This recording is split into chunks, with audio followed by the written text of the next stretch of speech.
आप लोग सब बहुत अच्छे होंगे, मन लगा के पढ़ाई भी कर रहे होंगे। पढ़ते रहिए इसी तरीके से, डिस्ट्रैक्ट मत होइए।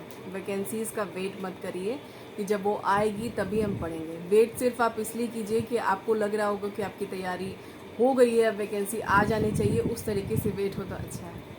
तो टाइटल से आपको पता चल गया होगा कि मेरा आज का जो टॉपिक है वो क्या है, और उसके पीछे की जो बात है वो भी मैं पहले आपको बताती हूँ, ताकि आपको याद रहे कि आज का टॉपिक कितना इम्पोर्टेंट है, किस कदर इम्पोर्टेंट है।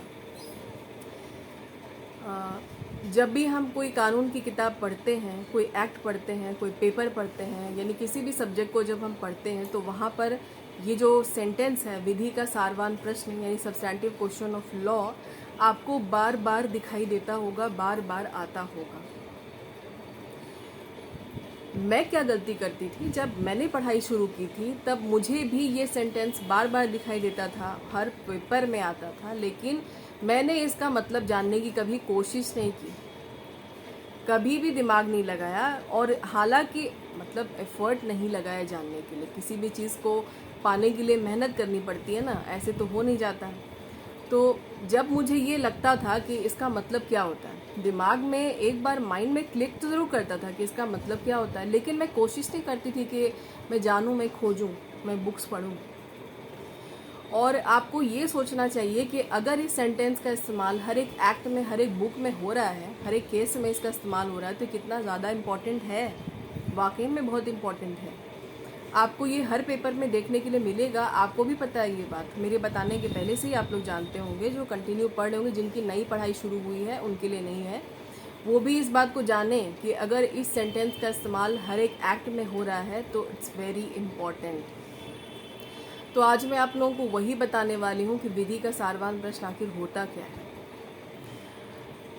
जब कभी अलग अलग हाई कोर्ट्स की किसी मामले को लेकर के अलग अलग राय, अलग अलग जजमेंट्स, अलग अलग ऑर्डर्स होते हैं, तो वहाँ पे पक्षकारों के लिए ये तय करना मुश्किल होता है कि वो किस हाई कोर्ट के जजमेंट को फॉलो करते हुए आगे बढ़ें या किसको अपनाएं।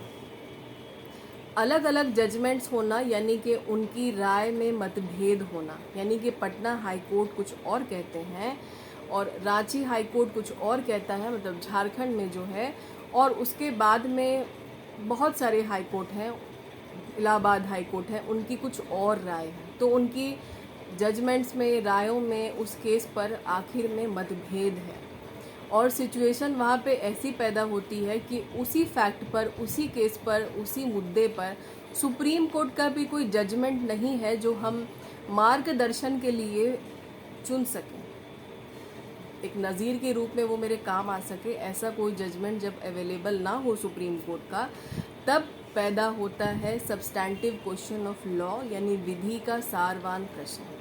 ध्यान से आप वीडियो को बार बार सुनिएगा, मैं वीडियो को लंबा नहीं करना चाहती, इसीलिए मैं रिपीट नहीं कर रही हूँ, मैं आगे आपको बता रही हूँ। विधि का सारवान प्रश्न जब पैदा हो गया तो अब इसका सॉल्यूशन कौन निकालेगा।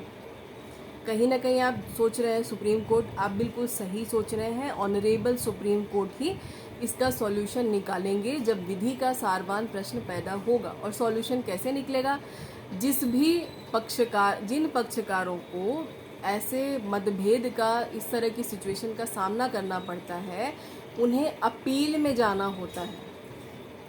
अब अगर आप सुप्रीम कोर्ट के अपीलेट जुरिस्डिक्शन पढ़ लेंगे तो इससे ही सिर्फ आपका काम नहीं चलेगा। अपील आपको सीपीसी में भी पढ़ना है, अपील आपको सीआरपीसी में भी पढ़ना है, और वो भी बहुत इम्पॉर्टेंट है, क्वेश्चन आते हैं उनसे भी हर बार।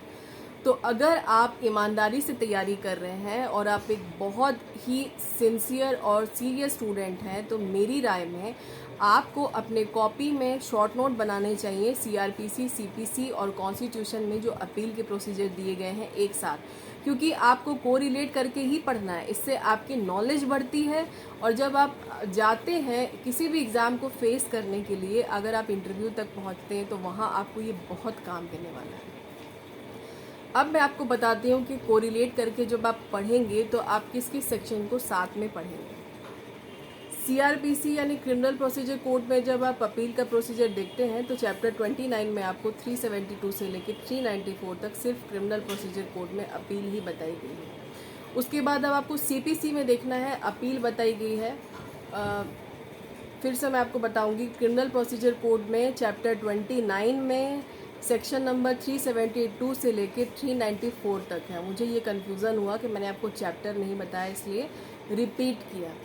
अब आप देखेंगे CPC में जब आप अपील के प्रोसीजर देखते हैं तो वहाँ पे आपको सेक्शन 96 से लेके सेक्शन 104 तक बताया हुआ है अपील के प्रोसीजर में। जो सिविल मामलों में अपील है वो क्रिमिनल मामलों में अपील थी, यहाँ पे सिविल मामलों में अपील है।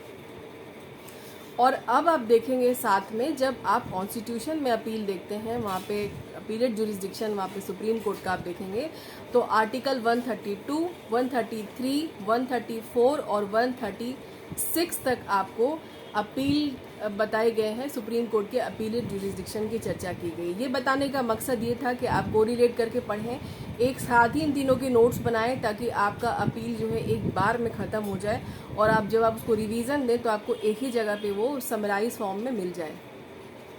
तो इतना ही काफ़ी था, आपको समझ में आ गया होगा सब्सटैंटिव क्वेश्चन ऑफ लॉ यानी विधि का सारवान प्रश्न क्या होता है, और हम अपील के प्रोसीजर में आपको क्या क्या पढ़ना है, साथ में कोरिलेट कैसे करना है। उम्मीद करती हूँ कि आज का सेशन आपको पसंद आया होगा। अगर आया है तो लाइक कर दें और नहीं आया है तो अनलाइक करें और बताएं मुझे कि क्या गलती हुई है, क्या मैंने मिस कर दिया है आज की वीडियो में। और अगर अभी तक आप सब्सक्राइबर नहीं बने हैं तो बन जाइए, आपको फ़ायदा ही होगा बनने के बाद में, और मुझे भी होगा ही, क्यों वाकई में आपकी वजह से मेरा फ़ायदा जुड़ा है, मेरी वजह से आपका फ़ायदा जुड़ा हुआ है। तो लाइक करें, सब्सक्राइब करें और बाकी फ्रेंड्स में शेयर करें, शायद उनके भी मैं कुछ काम आ सकूं। और मन लगा के पढ़ते रहिए और डिस्ट्रैक्ट मत होइए। वैकेंसीज़ अब बहुत दूर तो नहीं है, आप सुन ही रहे होंगे वीडियो में, यूट्यूब में हर जगह 30 सेकंड बिहार जुडिशरी की चर्चा होती रहती है। बाकी मैंने देखा है कि बाकी स्टेट की बहुत कमी चर्चा होती है, तो यूपी जुडिशरी की चर्चा होती है, बिहार जुडिशरी की चर्चा होती है, तो वो आ ही जाएगा। उम्मीद करती हूँ कि आपको वाकई में पसंद आएगा। Take care and bye bye.